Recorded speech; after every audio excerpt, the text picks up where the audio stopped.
Hello, my name is Scott Bloom, and for the next few minutes I'm going to be speaking on the topic of the competitive firm's short and long run supply curve. Economists separate markets into four basic categories: perfect competition, monopoly, monopolistic competition, and oligopoly. We'll be looking at the first of these models, perfect competition.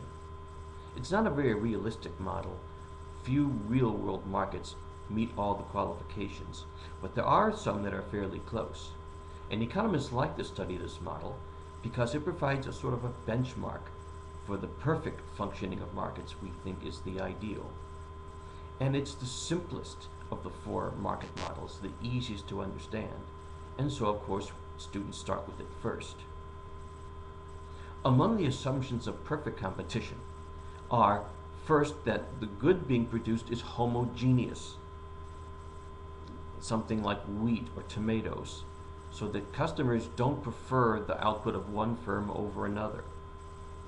There are many firms in the market, so many that no one firm has any influence over the market price. It's too small. So no matter how much or how little it produces, it cannot affect the price. All firms are price takers, as we say, instead of price makers. And the main goal of the firm, which is in common with all market models, is that they're profit maximizers. Now, this seems rather obvious and easy to remember, but it's often forgotten. People sometimes think of firms as sales maximizers or production maximizers or even revenue maximizers. But they're actually profit maximizers. They must look at revenue and cost. Now, the main assumption we make about the cost of the firm is that it's increasing. Each additional unit costs a little bit more to produce than the previous one. So we say there's an increasing marginal cost. Now, to maximize profit, a firm looks at the price it must accept for what it sells and sets it equal to marginal cost. Suppose the firm faces a price of $5 and the marginal cost of a unit is $3. It's certainly worthwhile to produce that unit. It adds $2 to the firm's profit. Suppose the next unit costs $3.10. Well, it adds $1.90 to profit. So it's worth producing, and from that point, production goes up and up and up until the marginal cost rises to meet the price. At that point, all the profit is extracted. It's maximized. Once again, price equaling marginal cost. And if we draw the situation on a simple diagram with price on the vertical axis and quantity on the horizontal, the supply curve is upward sloping.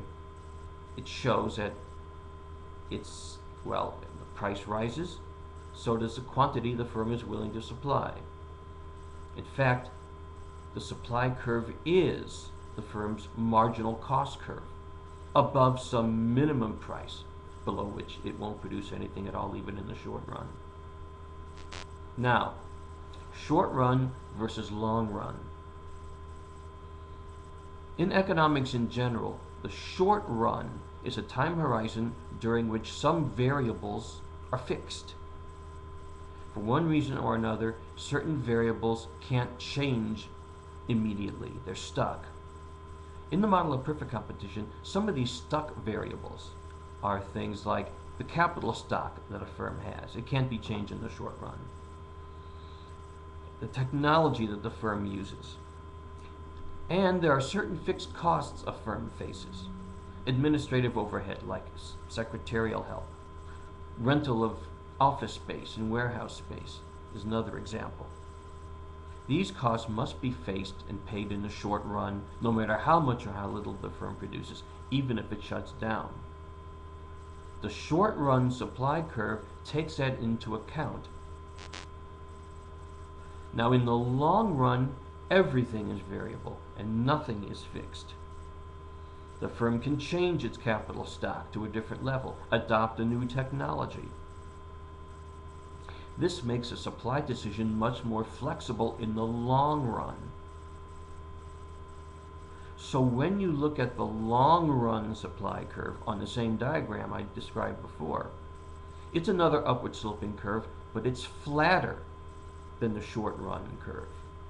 And again, it is the long run supply curve, the same as the long run marginal cost curve.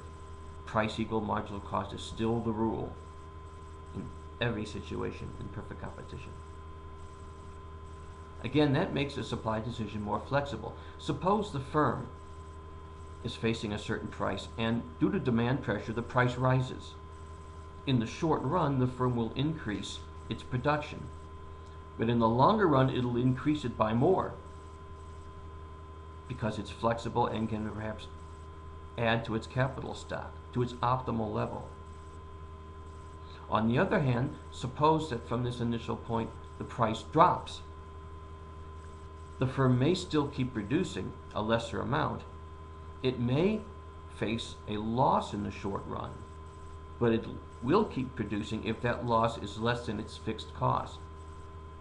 If that price doesn't change in the longer run, the firm will cease production and exit the market.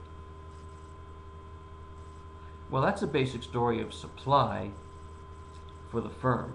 Our next topic would be supply in the market, looking at the exit and entry of many firms. But that's for another lecture. Thank you for listening.